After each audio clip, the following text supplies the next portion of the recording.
और इन्होंने हमें पेन पेंसिल और गाड़ी घोड़े कुर्सी उपलब्ध नहीं कराई। तो आपकी मंशा ठीक नहीं है, आप चुनाव नहीं करवाना चाहते हो। तकलीफ भी होती है, दुख भी होता है कि कैसे लोग हैं ये। जो किरोड़ी लाल मीणा साहब जाकर के जवाहर मैडम जी की शिकायत करके 2 दिन पहले दिल्ली से आते हैं, उन दोनों को कह तुम दोनों साथ जाओ, और वो दोनों हेलीकॉप्टर में एक दूसरे की आंख में आंख नहीं मिलाते। इनका जो अंतर्विरोध है इतना भयंकर रूप से सामने आएगा कि ये कलह इस सरकार की पर्चियां चेंज करने में सहायक सिद्ध होगी। इस तरीके के पोस्टर लग करके उनका विरोध चालू हो जाए। दिल्ली जाके ला क्या रहे हैं, अब वो संयुक्त रिपोर्ट उस अतिवृष्टि में जो जनहानि धनहानि जो भी हुई है, पशु हानि हुई है या जो भी हानि हुई है, उसकी रिपोर्ट कैसे देंगे। कभी टंकी पे चढ़ रहे हैं, कभी जेसीबी चढ़ रहे हैं, कभी पानी में पैदल चढ़ रहे हैं। अरे भाई, इस जनता में 9 से ज्यादा लोगों की मौत हो गई, कोई पूछने वाला नहीं। ये मैं आपको कहना चाहता हूं। और हमारे शिक्षा मंत्री जी तो बहुत ही अलबेले शिक्षा मंत्री हैं। देश में किसी भी स्टेट में ऐसा शिक्षा मंत्री नहीं होगा कि स्कूलें बंद है, जनता को भ्रमित करके, झूठ बरगला करके, हिंदू मुस्लिम करके, देश के प्रधानमंत्री जी से, अमित शाह जी से सबसे झूठ बुलवा करके सत्ता हासिल कर ली। जिन्होंने सबसे ज्यादा भ्रमित करने का काम किया, उनमें से कुछ लोग तो घर ही बैठ गए, कुछ लोगों को कुछ मिला नहीं, लेकिन पर्चियों से हमारे यहाँ पर सत्ता कायम हो गई। और वो सत्ता 2 साल के अंदर, लगभग 2 साल होने लग गए हैं,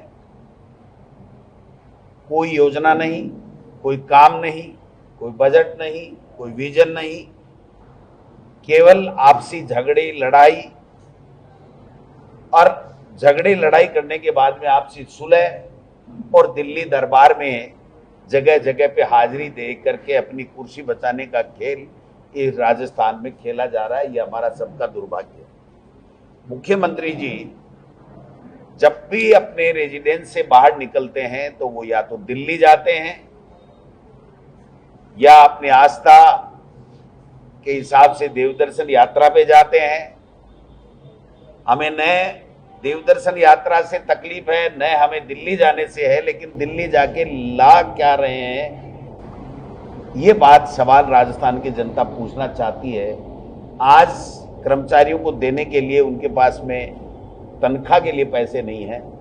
जो हमारे समय में, कांग्रेस के समय में जो योजनाएं थी, जो टेंडर हुए थे, जो वर्क ऑर्डर होकर के काम पूरे हो गए, उनका पेमेंट नहीं हो रहा है। किसी भी डिपार्टमेंट का पेमेंट अभी नहीं हो रहा है।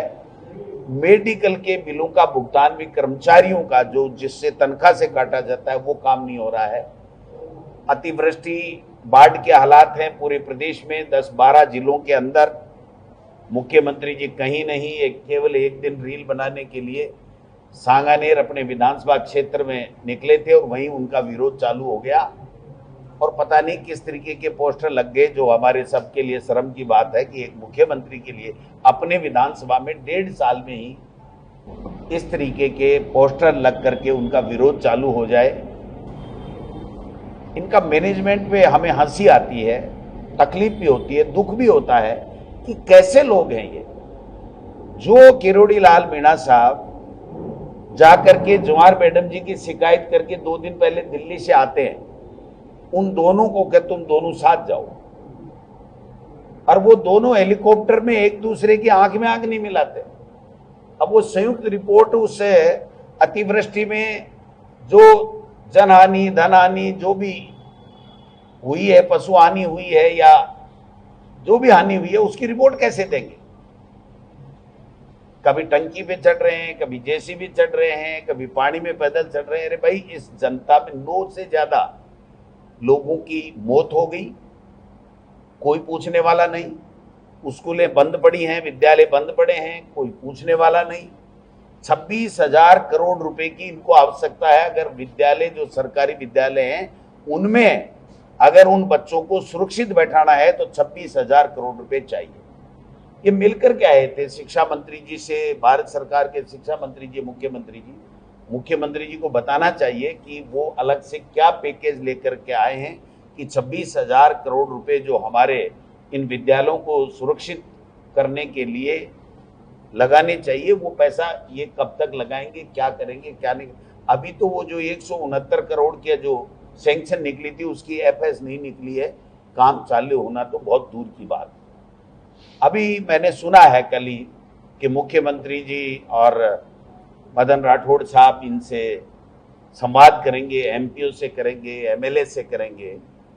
विधानसभा का सत्र भी 1 तारीख से आहूत है। मेरे समझ में नहीं आ रहा, तो क्या ये संवाद करते नहीं है क्या संवाद करेंगे? संवाद ये करेंगे कि जो पर्चियां बदलने का जो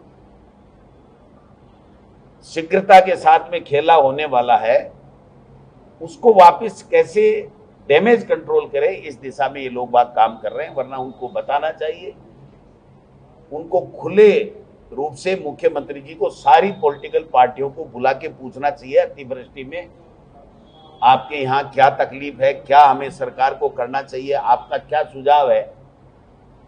ये तो अकेले बैठ के गुड्डी गुड्डी कर लेंगे। मैं आपको दावे के साथ कह सकता हूं कि इनका जो अंतर्विरोध है इतना भयंकर रूप से सामने आएगा कि ये कलह इस सरकार की पर्चियां चेंज करने में सहायक सिद्ध होगी, ये मैं आपको कहना चाहता हूं।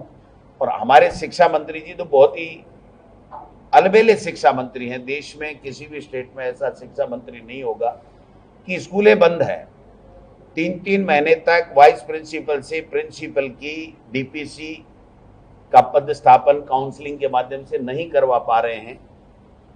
500 के लगभग तो रिटायर्ड हो गए कि भाई हमें प्रिंसिपल का पद ही नसीब नहीं हुआ, केवल वेतन नसीब होगा क्योंकि उसी जगह पे लगा दिया गया था। तकरीबन सभी जगह 3000 से ज्यादा जगह पर डबल प्रिंसिपल लगे हुए हैं। 3 बार काउंसलिंग का निकाल दिया गया कार्यक्रम। आज 25 तारीख से भी काउंसलिंग का कार्यक्रम है, लेकिन आप पूछ सकते हैं उनसे, सरकार से पूछ सकते हैं, विभाग के अधिकारियों से पूछ सकते हैं कि क्या आज से 1 तारीख तक जो वाइस प्रिंसिपल से प्रिंसिपल की जो डीपीसी से पदोन्नत हुए लोगों की काउंसलिंग से पदस्थापन होना है, क्या वैकेंट पोस्ट आपने दिखा दी क्या? मैंने सुना है कि आरएसएस के दबाव में 3000 से ज्यादा प्रिंसिपलों की लिस्टें सीएमओ और मंत्री के घर के चक्कर लगा रही है और राजनीतिक द्वेषता से बैन के अंदर उनको हटा करके, उनको चिंता नहीं है बच्चों के सुरक्षित भवन कैसे मिले, बच्चों की पढ़ाई कैसे सुरक्षित रहे। मिड सेशन में अपने एमएलए और आरएसएस जो पैतृक संगठन है इनका बीजेपी का, उसको राजी करने के लिए आनन फानन में राजनीतिक द्वेषता से 3000 से ज्यादा के ट्रांसफर शायद आज या कल में करेंगे और उसके बाद में इनकी काउंसलिंग फिर रुकेगी और फिर उसके बाद में कब होगी कह नहीं सकते। 1 तारीख से राजस्थान की विधानसभा है। हम लोग टीकाराम जूली जी के नेतृत्व में विधायक दल सब एकजुटता के साथ में इनको घेरने का काम करेंगे। इनसे पूछेंगे कि विद्यालयों के अंदर बच्चों की मौत हो रही है, आप क्या कर रहे हो। हम पूछेंगे पंचायत चुनाव आप क्यों नहीं करवा पा रहे हो। हम पूछेंगे चुनाव, राज्य निर्वाचन चुनाव आयोग और आपके बीच में ऐसा क्या है कि आप आमने सामने हो गए। आप 4 जून को निकालने वाले थे, मई और जून में सारी जो परिसीमन का कार्य है उसको पूरा करने का आपका शेड्यूल जारी हुआ है। उस शेड्यूल को आज तक बदला नहीं है, लेकिन आज की तारीख तक कोई गजट नोटिफिकेशन उनका नहीं हुआ। अगस्त आ गया, जा रहा है, सितंबर आने की तरफ है। जो 3 महीने का समय देकर के जो ओबीसी की सर्वे की जो दिया था जिम्मा मदन लाल जी को और एक आयोग बना करके, मैं पूछना चाहता हूं वो 3 महीने तो पूरे हो गए, क्या दे दिया क्या? वो आयोग के लोग कह रहे हैं कि हमें 3 महीने कम से कम और लगेंगे, हम नहीं दे पाएंगे। इस तरीके से 800 पेज की रिपोर्ट बनेगी और इन्होंने हमें पेन पेंसिल और गाड़ी घोड़े कुर्सी उपलब्ध नहीं कराई। तो आपकी मंशा ठीक नहीं है, आप चुनाव नहीं करवाना चाहते हो।